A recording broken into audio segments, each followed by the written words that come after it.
Louisiana Heartbeats. I'm Sudie Landry, and with me today is author J.H. Crane. He's the author of the name of the story is Child of the King. He's released, as you can see, the background, that beautiful graphics showing behind us, The Child of the King. He is here to share with us and get it out there that this book is there, and he's going to let us know a little bit of what it's about. First of all, welcome to the show, James. Thank you, Sudie. James, why is it that you wrote this book? What was the purpose behind writing this book? What inspired you? I think it was one of these things that just came all of a sudden. I didn't have a long aspiration to write, but all of a sudden I just felt like I needed to write something. And I guess one of the purposes would be to write an inspirational story, particularly for young people, with some good symbolism and some good morals, and still have adventure involved as well. Well, James, were you always wanting to be a writer and publish material? How did this come about? Is this something you planned ever since you were young, or it just kind of came up? It just came up. Okay. All of a sudden one day, never thought about it. The next day, all of a sudden I felt an inclination that I was supposed to write a book. And in fact, the full title of the book is The Child of the King, the Sapphire. That's right, I forgot to put That's that. okay, and it's a part of, it's the first book of a 4-part series called a tetralogy. And so I've started working on the second book now, and I have ideas and outlines for the third and fourth books already. Well, let's let Katie Anna know your background, because you know not everybody has always wanted to start off whenever the timing was right to become an author. Funny thing is, we're always doing something else, and all of a sudden we turn author. What is some of your background as far as your livelihood in the years of making a living or still making a living? Mm-hmm. You want to share what you're doing or done? Sure. I'll just start high school. I grew up in Baton Rouge, Louisiana. I went to Baton Rouge High. I was a Baton Rouge High Bulldog. And I went to school, undergraduate school at William Jewell College, which was way up in Liberty, Missouri. And very few people have heard of it. I played football, did football and track up there. And I went to graduate school at Washington University in St. Louis. I have a PhD in physics. Later on, I've got a master's in geology. And so I work in the oil and gas industry as a geophysicist. Okay, that's what I wanted brought out and all that. Well, we've had some prior conversation, and we're doing this show to be able to put it out there, what this book is about, and also let people know in the future what you're going to be doing. Have you been to any book signings since the last time I saw you? Have you had any events going on at this time? Not at this time. Okay. Well, James, you can get ready, because a lot of things have happened since the last time I saw you, and doors are opening up again, and I've gone through a couple of doors where different locations and different towns are offering for me to go in with my books and my publisher. And now we're getting opportunities to bring in other authors after we go through the door. Would you be interested in this author coming in? And so they kind of let us know the genre they're after. And we've been really blessed and very excited that little towns around us are opening up their libraries for us to go. Mm-hmm. So with your permission, I'd like to put you on our list to contact. Sure. And then at your convenience, whatever works best for you works best for you. You may have to say no the first time or a few times, but eventually it's ongoing. So I want to let you know, I had a note down here to ask you about the book signings, so also to inform you that a lot of things are going on, and Good. We will be. It's just so many awesome stories out there that I don't want people to not have the opportunity to hear them. And some stories are out there, genres I wouldn't read, but yet I'm excited and I believe in the person who wrote it. And so for everybody, there's a special interest. And with your story, I think it's going to pretty well cross over to many areas. Right. Because not just one age is going to be interested in reading your book. Let's talk about some of the journey of actually writing this book. Okay. What did you do first? Well, let me start off. I think I want to make sure and tell people that are watching the show what type of book it is. Maybe that's what I mean. It's an epic fantasy. Okay. And it is it's one of those things. It's like it could be compared, if you would, to some of the books and then movies that were made afterwards, like, for example, C.S. Lewis, The Lion, the Witch, and the Wardrobe, where you have an adventure. It's a fantasy, but there's some good symbolism that goes on with it. So, I would say this book has, and my publisher was Zulon Press, and they're a Christian publisher. And so I would say this book could be read by either secular or religious-leaning people. And but it's a book pretty much centered for middle grade students to young adults would be the main, but I think anyone who could read would enjoy it. And one of the things you have through there is you have an adventure, a lot of action that goes on, and you also have some strong morals that go in their theme through there. Things like loyalty, do the right thing, forgiveness. Well, that sounds like the message. I was going to ask the question. Do you have a particular message in this book? And you already just said it. Well, and if I were to say there was a moral for this very first book, what I would say is that every child, both all little girls and all little boys, are special in God's eyes. And that's really the message. And the way this book is set up, just to give you just the quick thumbprint of it, it takes place in a magical world that's ruled by a benevolent king and queen. In other words, a very good that want the best for their people. Okay. And the story starts off right in the beginning, where the bad character, the bad guy in the book, his name is Droka, and he tries to overturn the king and queen and attacks the palace. And the king and queen have to send their little child, it's a little baby girl, off into hiding in a secret land to try to protect her life so he can't take her life and end the royal bloodline for this particular world. And that's kind of the storyline. And she has a special protector who's a young man who devotes his life to taking care of her, raising her, and protecting her from the people that wanted to take her life. And as parents, that would be a very hard decision to send off your child, but you're going to do what's best for the child. Yes. So that proves that there's going to be different adventures and different trials, and I'm believing a good outcome through it all, and that is wonderful. For people who've actually had the opportunity to read your book, are you getting some feedback from anyone like your readers or maybe somebody you've talked to that's read your book? Yes. I've got a lot of good feedback. And I guess the most excited people have been some of the middle-aged boys that like all the drama and the action or the fighting for the different conflicts. Because what I try to do through there is to try to keep the story moving, and so there's a lot of conflict and resolution of theirs. But really young girls as well, because the main character is a young girl. Her name is Anya, and she's growing up, and she's very special. She's the child of the king. Well, I'm looking at you and I'm thinking, wow, that is a plus win-win to even hear that a young person is actually reading a book. Or is it in book form, or is he reading it through internet, e-books, or Kindles? Is he doing all of this? Do you know what source? The book is available on Amazon. Okay. That you could look up J.H. Crane, Child of the King, and it'll come up. It's available on Amazon, I think also Barnes & Noble. Okay. And it's also available in e-book as well. So anyone that'll just remember your name is J.H. Crane or James Crane, author, and your books will automatically come up if they're interested. That's correct. They go from there.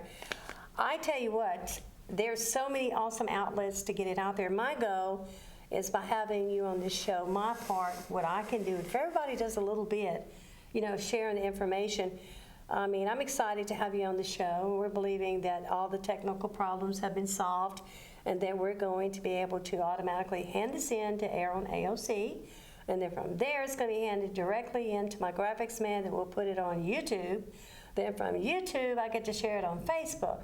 And James, let me tell you what, I can't say it on air right now, but we have been approached by only my publisher and I know in regard to another author. I can tell you that important people are monitoring Facebook and all these little outlets. So, but you got to put it out there. Yes. Don't get worried as an author, James, of putting it on there too much.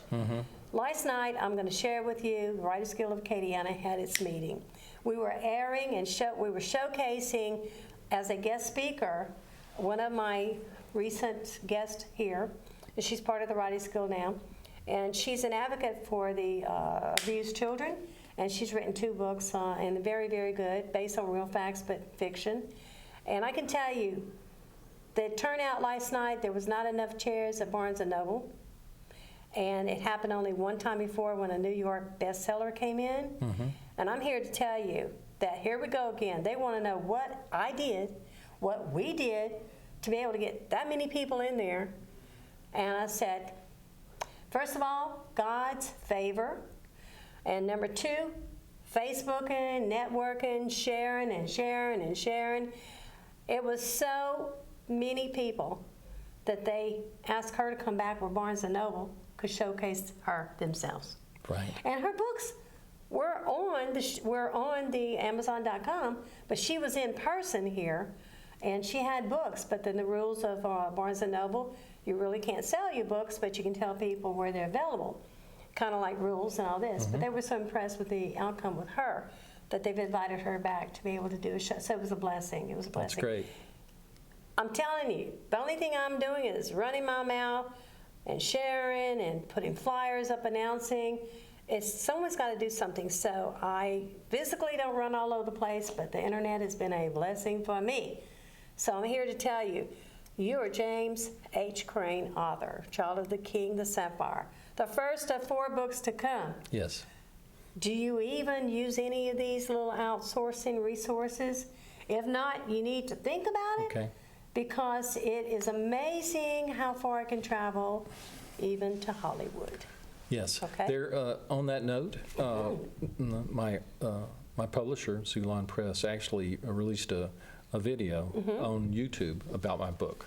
All right, then I'm going to have to check that out. And so if you go on YouTube or also GodTube, you can look. There's a to get more information. There's a video that goes, and again, it's J.H. Crane, Child of the King, and you'd be able to pull it up, and it goes through there and has some scenes, tells a little bit about the book as you're going through, and through this video, and it's entertaining and very nice. Well, you see, I've got my arms crossed, right? Yeah. Well, it's sitting there, but how are people going to know if you don't keep telling them where it's That's right. at? Exactly. And this is what's awesome about Acadiana Open Channel, because of the fact that they now put some of our shows on their YouTube, and they help us showcase and all this.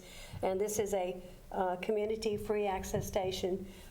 We don't do commercials and things like that, but we sure do have so much opportunity to tell people about events going on, authors, businesses, and things like that, visions. And I'm just excited to know that you do have this. You're going to step ahead, and you've actually been able to put your video about your book out there. And that's called good marketing. Good marketing. But sometimes we have to help out our marketing people. We have to, people want to see the author. They want to hear from the author. They don't want to hear of, they want to actually meet. And so that's one of the visions I had of introducing authors, and out of it all, what I get out of it is organizing that comes natural to me, and to have that author showcased and featured, and they are able to, at these events, what the twist is, free. You get 100% of whatever you sell your books for at my events. So needless to say, James, a lot of people want to be on my list, right? I bet so. I mean, but we're blessed, and we love being a part. When I say we, it's actually my friend and I, who has a publishing company, that we're the first weekend of every month, we're going to be doing something somewhere. And we've got 1 year we're locked in. So I'm here to say that networking together and is telling as many people about your book as can. Okay, you just mentioned where people, if they're interested, they can check out, they can visit the webpage, they can visit YouTube or GodTube and all that. That's good information to kind of always remind people. Right. Because even if they may have already purchased the books, they may know people who would love to read the book. One person tells one person, and it keeps on and on. So networking and community gathering really Sure. makes a difference. One of you the know that in the field that you've been in. I do. One of the things I'd like to encourage people, because I basically was saying just a little while ago that I had no desire to write whatsoever. Right. And then all of a sudden came. But I'd like to encourage the viewers of your show that if they have a story to tell, don't say, well, I can't do that, because you can't. You just have to set your mind to it, you work at it, and you write it, because a lot of people ask me, how do you have time to write a 45,000-word book and do all the time? Well, it does take time, but you just have to set your mind to it and work. One of the things I did was to join the Writers Guild of Acadiana and got some good ideas about different things I could do there. I also took a short course in UL that was taught by, I think it was Cherie Cohen. Yes. And Googled and read and tried to come up with things. I actually ended up using an editor. His name's John David Kudrick, who lives in Pennsylvania. Okay. So, yeah, so well, you have to do what you I have to do. actually went out of the area, but I'm sure there's plenty of editors and people they can use here. But mainly I'm just trying to say that it can be done. It can be done, and I'm going to add to what you just said. It is not easy. I have been trying for now a year to gather professional editors from Acadiana, trying to be loyal to the local talent, and it's very hard. Acadiana, Writers Guild of Acadiana is in need of connections, if possible, to local professionals. We're reaching out to the college for the students taking this type of stuff. We need children, artists, illustrators for children books. We need people to edit for authors instead of them going to every Tom, Dick, and Harry and having to turn around, because new people writing books sometimes really get used and abused and taken advantage of, and we don't want to do that. And I say that again, that my publisher friend and I that are doing these things, we're very protective. So, unfortunately, you're right, James. You have to go out of town if you can't find the talent here, but it is needed. And so I try to put the word out there. If there's anyone who's professionally an editor or a cartoonist or an illustrator, a ghostwriter, all of this is needed, and some people who want to write the story but need some help in finishing book covers, design work, graphics, and all that. So you have to go out, and you found, and so you did your homework. And how long did it take you to actually, from beginning to end, to get your book in print on the market? It was probably about a year and a half. That was pretty fast. For how many words in your book? Somewhere, I think it's about 43 to 45,000. That's right, that's right. But, and over a process, but you did the right thing. You joined the organization to kind of hear some of the seasoned published people who have published, authors, and then the new ones like last night. It was amazing how many people were there because they had heard about this person and that person. So word of mouth does work, but you have to educate yourself. Yes, great stories are there, and a lot of them get lost because people they think they got to be so perfect, just like you. Write down those notes, write those stories. It's never too late, you know. Later on, hey, it'll hit you and get you in the mood. Then you'll organize it. Before you know it, you'll just keep going step by step, not at one time. Doesn't have to be perfect. A lot of people think that they really have to be 100% the best writer ever to start. No, I'm not really a writer. I'm more of a storyteller. I just write good stories, and I'm taking that line that I've been given permission to use from Deborah LeBlanc, because she and I have so much in common from our background, grandmothers mentoring us. And she herself says, she's not a writer, she's a storyteller. I said, well, that's me. Do you mind if I use your line? But I write good stories, interesting stories, my genre. And so I love what she said. Everybody has a story, just what story do you want to tell? That's right. You know, so, well, going further on, you already mentioned the part of the message in the story is good morals, okay? And I've been kind of reading different things on it, and you're right. Do you have any organizations besides the Writers Guild? If you hadn't been insistent and persistent, you wouldn't even be on this show. That's correct. Because you took it upon yourself at our organization that on your own choice, you decided when it was time, you introduced yourself to me, I think after maybe you learned about the show or whatever, or maybe I mouthed it, told everybody. Okay, you took that step. It was a while before I got back to you because we were booked and blessed, but I still had your card. So whenever thanks to you handing me your card, then I had a resource to contact, and that's been at least a year, huh? Yes. Believe me, that card was pretty well used too, and then you gave me a new one so I can get rid of the old one. It's kind of ragged. But anyway, if it hadn't been for your effort to remind me that you were still there, even though I still had your card, I let you know, promise you, when the time is right, you were going to come in. Well, that's one of the things that writers can do. You know, I just made a number of these little cards where that is I had the best marketing. Book, yeah. the front of the book there, and then on the back, the author's name, how to contact me, and it says it's available on Amazon, Barnes & Noble, and also at Zulon Press. So. You know, lots of times we do our best when we start writing stuff, and if you got a card, all that information is, there. Sorry about that, people. I couldn't see my director there giving me signals. And so with a card, it's so nice. It is so worth not having to write it down or letting the person write it down, and half the time we get it wrong. It's a card. And something was brought up. I hadn't done it yet, but I guess I will. Sometimes people with the abundance of cards will go to different locations, and I know I've seen cards on the ground I picked up and kept. I didn't realize it was being done on purpose. And some of those have been on my show, too. Isn't it amazing? Yes. So if you have cards, it can be a good way to share and let people know. Drinking coffee, I mean, I thought that was only for television, put something, tip or put a note under the cup, but no, cards are being left under, or sitting on a bench, even at the library, or even at Barnes & Noble, there's cards on the bench that you're sitting on. I thought, all this time it was accidents, but now I'm realizing it was on purpose. So I'm going to take that idea. I think when I have an extra amount of cards, because I love the cards, and I don't want to waste anything, but if one person picks up, that's not wasting, is it? No, it's not.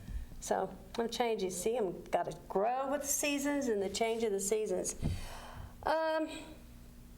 We already know that you've gotten great feedback. Is there any particular area that you would love to go and be invited to talk about your book, other than just regular book signings? Is there a certain area? Is there any desire in your heart to go to a certain place and be able to talk about your book? I've attended several, I guess they would be writers' conferences. Okay. Where they invite authors that go write and give a talk about their speech or about the books that they've written. I've attended several of those, and those are nice. And of course, if my book ever got to the point where it had enough interest for me to be invited, I certainly wouldn't mind at all to be able to go to one of those things. Well, we're not going to say if here, we're going to say when. When. But the most important thing, I'm going to ask you a question. Sure.